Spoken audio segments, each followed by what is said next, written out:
I actually did a process mapping activity where we talked through what it looks like from the first inbound lead to the very end where the job is completed. And we mapped that out in a big board. And then we looked at the pieces that could have some AI or automation built in there. And so when we looked at it, we could automate 75% of what he was doing. Your career spans many diverse industries, from working with NASA to leading Bright Logic. Could you talk a little bit more about what made you start thinking from leaving like large enterprise and entering into the small business world? So I had been leading enterprise change initiatives for years, but that's like agile transformations and large change initiatives. But I knew that career path was coming to an end because in software development, this thing called agile, every company that does software already thinks that they are agile. So I knew they didn't need anyone to lead this transition anymore. In fact, the people coming to the workforce today, they've never heard of the old style, plan driven waterfall methods. And so I knew that career was coming to an end. I was laid off twice in 2023. At the same time, I was already fascinated with AI and the things that were happening. And I said, I'm just going to dive straight in.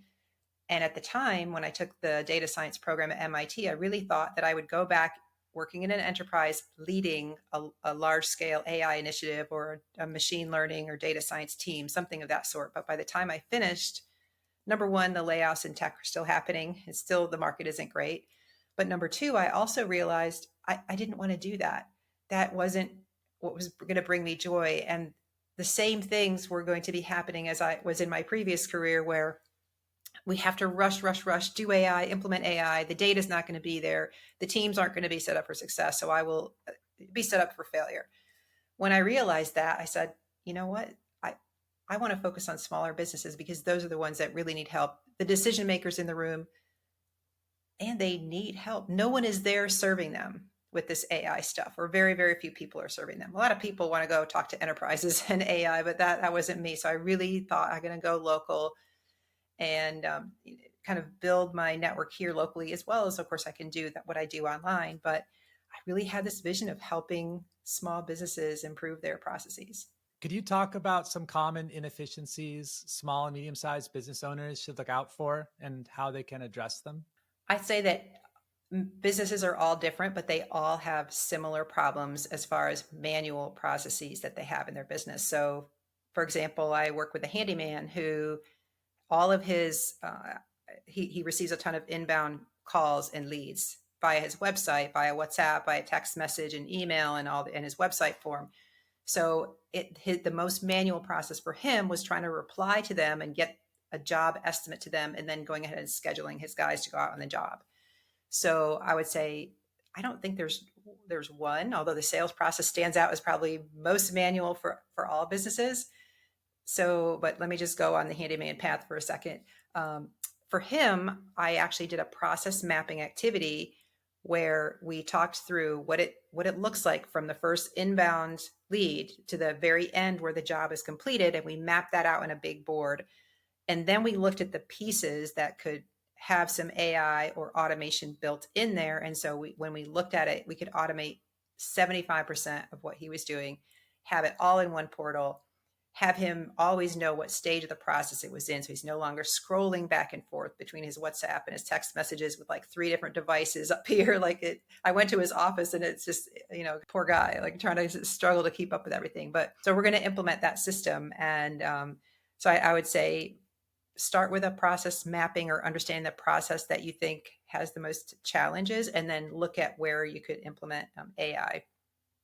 A lot of clients do, I will say, the sales process is one of the ones that has the most challenges. It's just a very manual process. You want to maintain this personal relationship, just like my handyman. All that's, it's still a sales related process.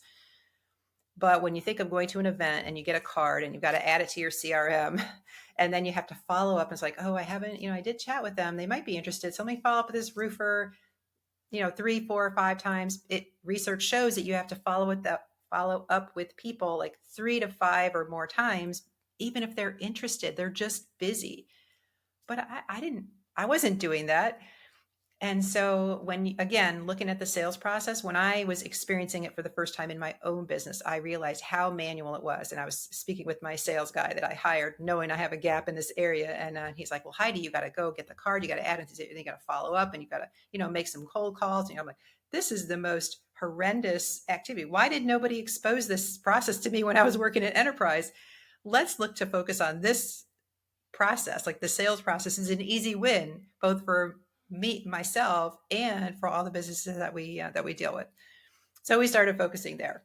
What advice would you give to SMB leaders trying to adapt to this rapid technological change that we see while staying true to their business goals? Like you mentioned, that personal touch, maybe some other things. You can automate a lot of the activities and have them highly personalized without sacrificing a personal touch. But for example, the handyman that I work with said, well, I don't want to automate sending out the estimate because sometimes it changes. And I don't want to automate reaching out and ask them to submit a review or, there's pieces of the process that he said, actually, I just want to maintain this personal touch. So I don't want some automated outreach. Even if it's a good AI, it's not the same. So I want to have that conversation with them. So it's always in people's control how much or how little you automate. So we're absolutely not asking you to remove the human aspect or make it less personal. In fact, well, just one example of our AI sales team that can follow up on leads that no human could have the capacity to follow up on because they can do it at scale, right? They can make 1,800 outbound calls per minute, or they can send mass emails at nurturing sequences at scale that the salespeople that you have today just cannot do. So you're absolutely missing opportunities. So that's an easy win, right? If you find yourself unable to follow up on leads, that's an easy way to automate, because even if you say, well, it's not as good, if you did nothing, you would have $0. You could at least have maybe 30% or even 10% of those reply that it's like free money because you wouldn't have had those leads anyway. So I would just say, same, keep it simple. Always do what stays true to you. Don't over automate. The companies that get this balance right will succeed, and the ones that over rely on automation, it just will fall flat. So just figure out what's the right balance for you and your business. What emerging trends in AI should small business owners pay attention to over the next few years? Well, I think the next few years is like something that not many people can say, but I'll say for the near term, here's what I'm seeing. Businesses are gone past chatbots. So they have, a lot of them have customer support chatbots right now on their websites, and they are evolving to AI voice agents. So someone like me, when I can't get to the phone, I have my AI receptionist answer the call. So they are trained on their database of information, whatever it is, and they can handle customer support calls, and they can handle just, receptionist phone calls.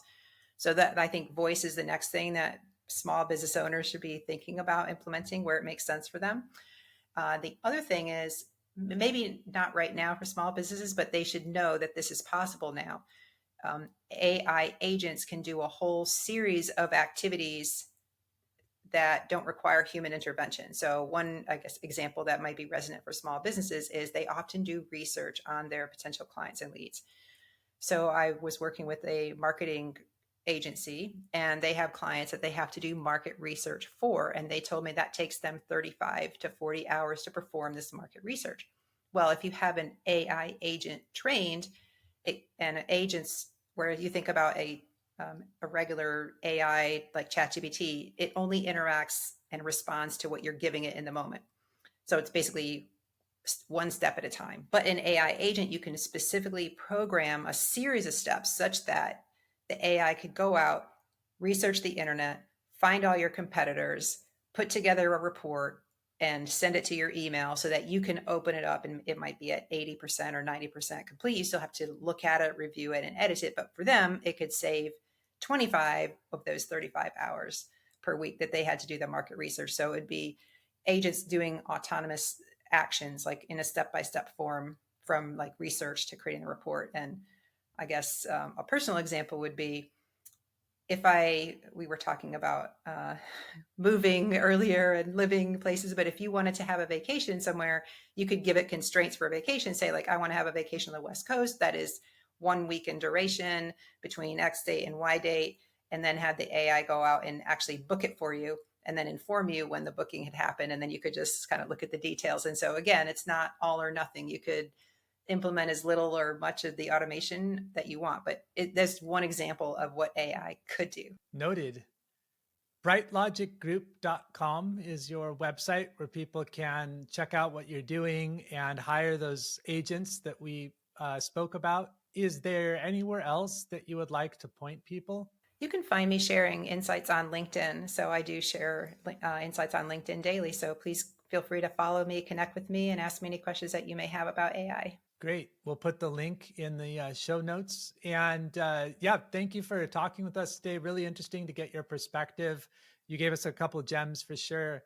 Is there anything that we didn't touch on that you feel we should highlight?